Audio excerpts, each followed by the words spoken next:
Spend my faith like currency, trying hard to earn my place, measuring devotion by endurance, sacrifice and pace. I spoke of grace, but lived like love was something I must win, until you met me gently where my striving had been. This began when I stopped proving I was strong, alright, when I laid down every argument and let you define my life. I didn't lose my value when I loosened my control. I finally found my worth when I stopped proving my soul.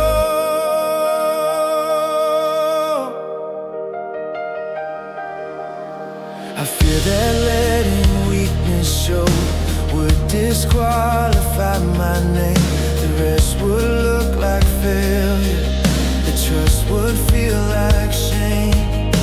But you would never measure in my faith by how I fought. You were listening for surrender more than effort I brought.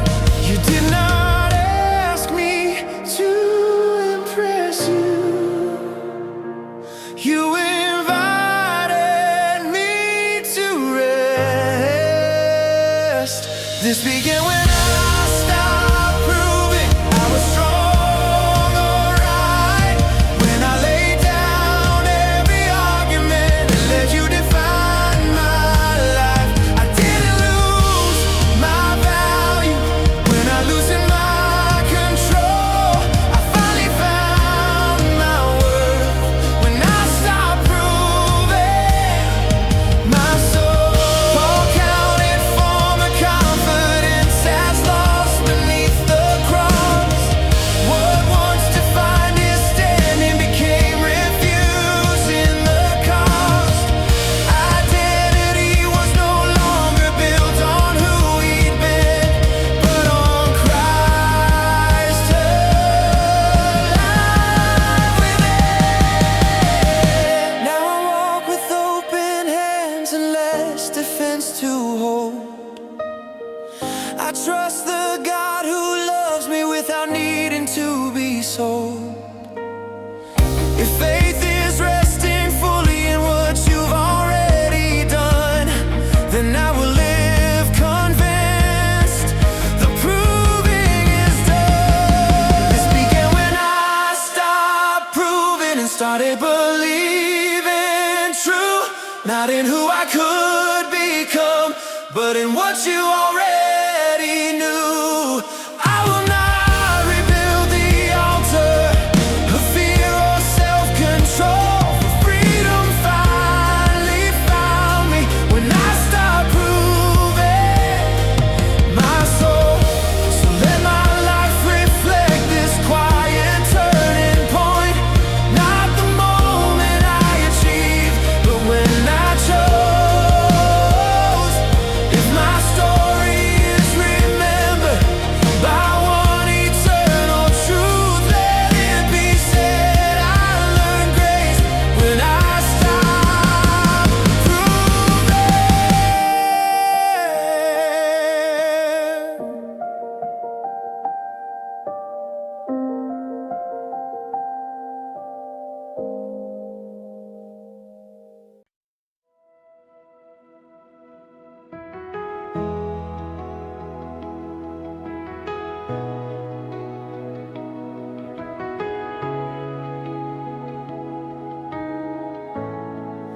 I thought belief would come in flashes, sudden and complete, like lightning in the heavens, or answers at my feet. But truth arrived much quieter, steady, unannounced. It grew inside the ordinary, where nothing felt pronounced. This is faith learned slowly, line upon line, not born in resolution, but refined in time. It doesn't shout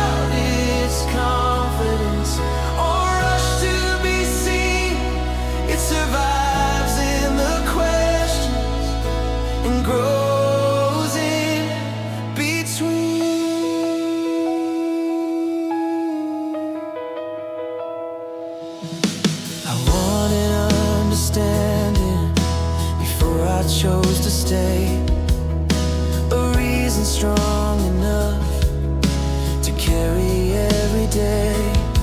But you asked me for obedience without a full view. You taught my heart to follow before it ever knew. You were never threatened by how long it took me. This is faith learned slowly, line upon line, not born in resolution, but refined in time. It doesn't shout its confidence or rush to be seen. It survives in the questions and grows in between. Oh, the blind man washed his eyes before he understood. Obedience came first, then sight declared it good.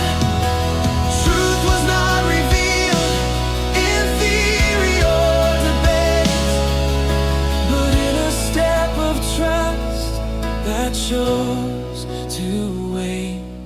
Now I honor every season that required me to stand, without applause or certainty or a guiding hand. If faith matures in silence more than victory cries, then I will not despise the days it grows unseen. This is faith learned slowly, steady, unafraid. Not because I had it clear, but because I stayed. I will not measure believing by how fast I run, for the deepest faith I carry was slowly won. So let my life reflect the truth both deep and plain, that faith is not a moment but remaining. If my walk with God has taught me anything, I know is that faith grows strongest when it's learned slowly.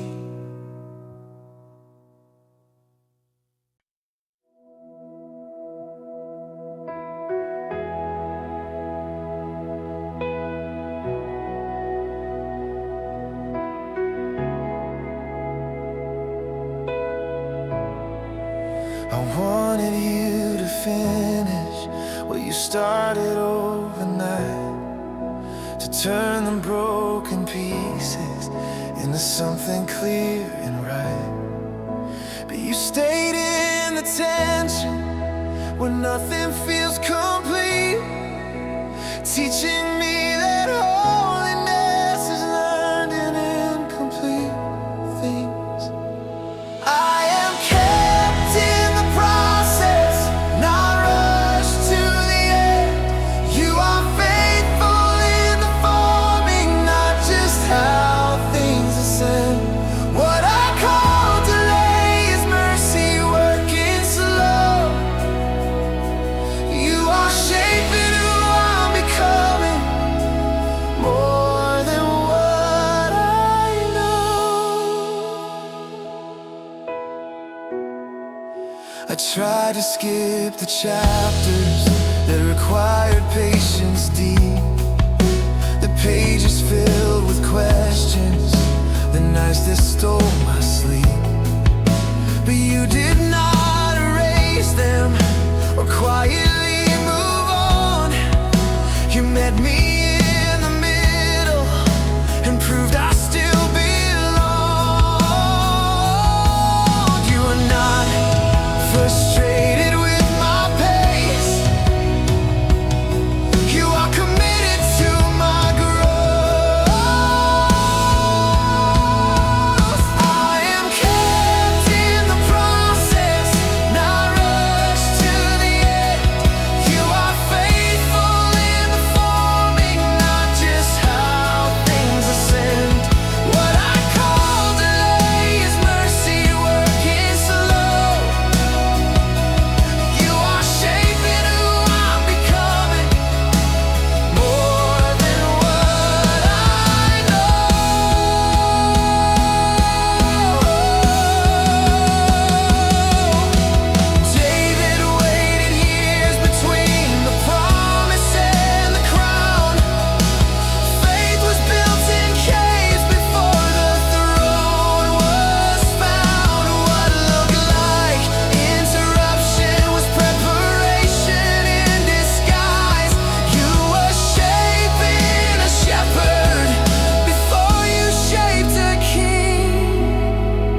longer panic when progress feels unclear. I trust the God who stays with me year after year. If obedience means walking without instant release, I will remain committed to the work you do in me. I am kept in the process, held, refined, and known, not measured by results, but by how my trust has grown. I will not demand arrival to validate today, for you are just as present on the unfinished way. So let my life declare a truth I've come to see, that God is not finished and He is patient with me. If faith is proven strongest where I cannot yet see, then I will rest secure, kept in the process.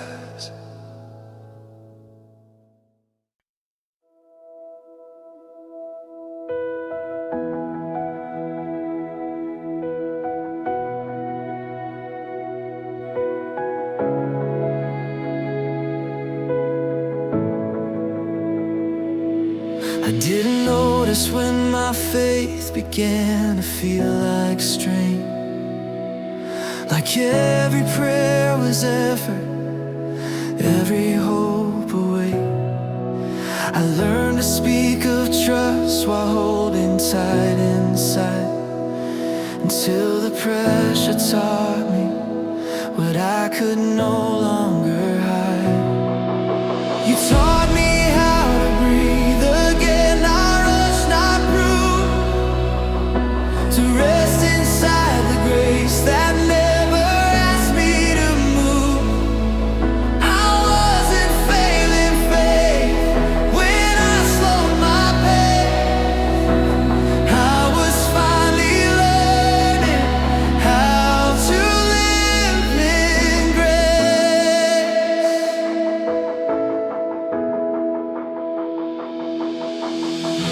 I thought devotion meant endurance without pause, a heart that never faltered, a life without flaws.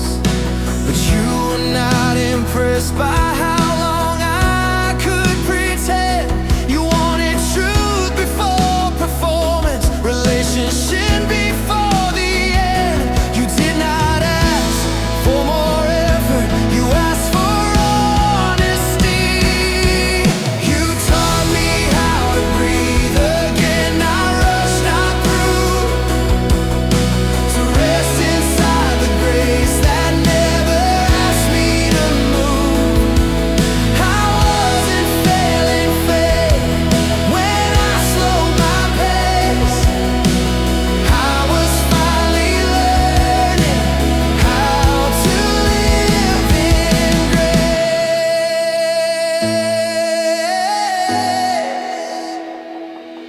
Elijah slept beneath the tree before he heard your voice. Strength returned through rest before prophetic choice. You did not speak in thunder to revive his soul.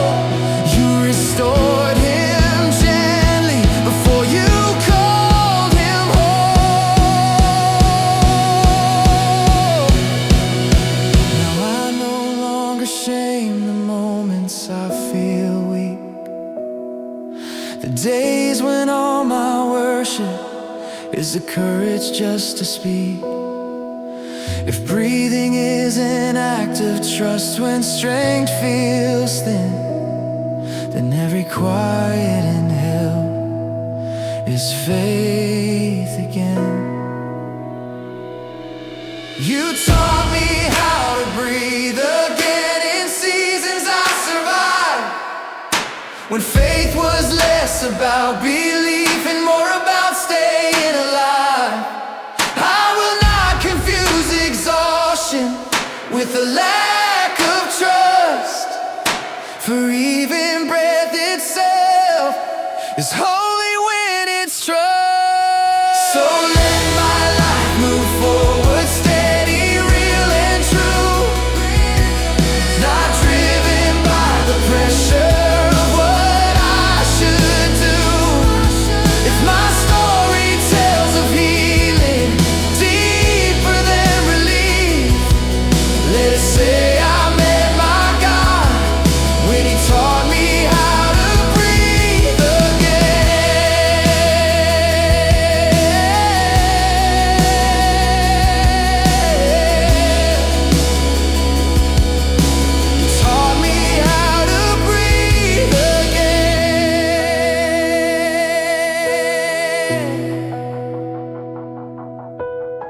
I was afraid that trusting you would cost me who I was.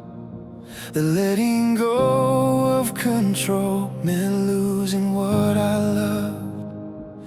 I counted all the sacrifices, every dream I'd have to bend, never noticing the quiet truth of what you chose to mend. I didn't lose my calling when I laid my weapons down. I didn't lose my purpose when I let you turn me around. What I feared would disappear was never truly gone. I only lost the weight. I was never meant to hold on.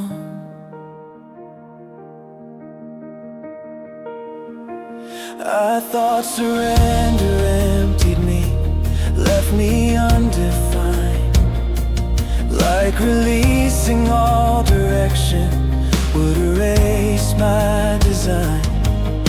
But you revealed the difference between surrender and defeat. One abandons hope, the other bows to me.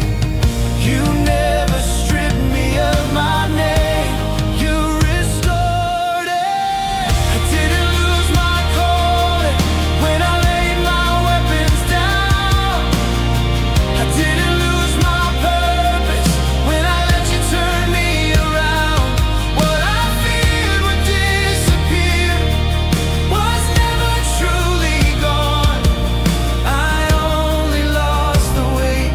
I was never meant to hold on.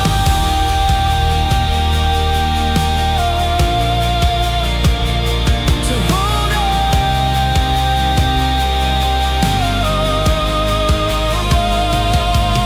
The rich young ruler feared the cost of letting go, but the disciples left their nets and found a deeper home. What seemed like lost to human eyes became eternal gain. For nothing given to you is surrendered in vain. Now I see how tightly I confuse control with care, how fear convinced my heart that you might not be fair. But everything I placed in your hands returned refined, not smaller, not erased, just rightly realigned. I didn't lose my future when I trusted you with now. I didn't lose my value when I finally learned about what you removed was never life, never my song. You only take what breaks me and give me what is strong. So if my faith is marked by one enduring truth, let it say I learned this walking after you. That God does not diminish what He asked me to release. He frees it from the burden it was never meant to be. That's what I didn't lose.